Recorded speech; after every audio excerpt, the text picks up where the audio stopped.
Variety puttu റെസിപ്പിയാണ് കേട്ടോ ഇന്ന് കാണിക്കുന്നത്. അപ്പോൾ ഞാൻ കുറച്ച് പുട്ടുപൊടി എടുത്തിട്ടുണ്ട്. സാധാരണ ചെയ്യുന്ന പോലെ തന്നെ ഉപ്പും കുറച്ച് വെള്ളമൊക്കെ ഒഴിച്ച് വെച്ചിട്ട് കുതിർന്ന ശേഷം ഒന്ന് നനച്ചെടുത്തിട്ടുണ്ട്. ഇനി നമുക്കിത് ഉണ്ടാക്കി തുടങ്ങാം. അപ്പോൾ ഞാൻ ചിരട്ട പുട്ടാണ് കേട്ടോ ഉണ്ടാക്കുന്നത്. അപ്പോൾ ആ ചിരട്ടയിൽ പുട്ടിൻ്റെ ചില്ലൊക്കെ വെച്ചു. ആദ്യം ഒരു ലെയർ തേങ്ങ ഇടാം, പിന്നെ ഒരു ലെയറിൽ നമ്മൾ നനച്ച് വെച്ച പുട്ടുപൊടി ഇടാം. അതൊന്ന് നിരത്തി കൊടുത്ത ശേഷം പിന്നെ വേണ്ടത് പീനട്ട് ബട്ടറാണ് കേട്ടോ. അപ്പോൾ അത് ഏത് ബ്രാൻഡിൻ്റെ ആയാലും കുഴപ്പമില്ല, പീനട്ട് ബട്ടർ ആയാലും മതി.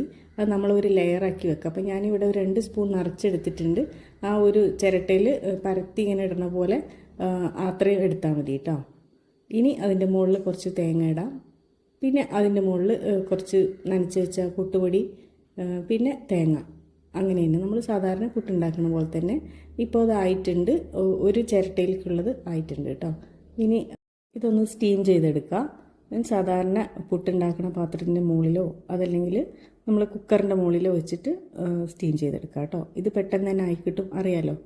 അപ്പോൾ ഇപ്പോൾ ആയിട്ടുണ്ട്, പുട്ട് ആവിയൊക്കെ വന്നു. ഇനി നമുക്കതൊരു പാത്രത്തിലേക്ക് കമഴ്ത്തിയിടാം. അപ്പോൾ ഇതാ കണ്ടില്ലേ, നല്ല ചൂടുള്ള ആവി പറക്കണ നമ്മുടെ പീനട്ട് ബട്ടർ പുട്ട് ഇവിടെ റെഡി ആയിട്ടുണ്ട്. നമുക്ക് ഇതൊന്ന് കട്ട് ചെയ്ത് നോക്കാം. Peanut butter best plant based പ്രോട്ടീനാണ്. വൈറ്റമിൻ ഇ, മഗ്നീഷ്യം, പൊട്ടാഷ്യം ഒക്കെ ഉണ്ട്. അപ്പോൾ കഴിക്കാത്ത കുട്ടികൾക്കൊക്കെ ഇങ്ങനെ പുട്ടുണ്ടാക്കിയിട്ടൊക്കെ കൊടുത്താൽ മതി. അപ്പോൾ അതിൻ്റെ ഗുണങ്ങളൊക്കെ കിട്ടും. ഹാർട്ടിൻ്റെ ഹെൽത്തിന് ബെസ്റ്റാണ്. അതുപോലെ കുറേ ഹെൽത്ത് ബെനിഫിറ്റ് ഉള്ളതാണ് കേട്ടോ.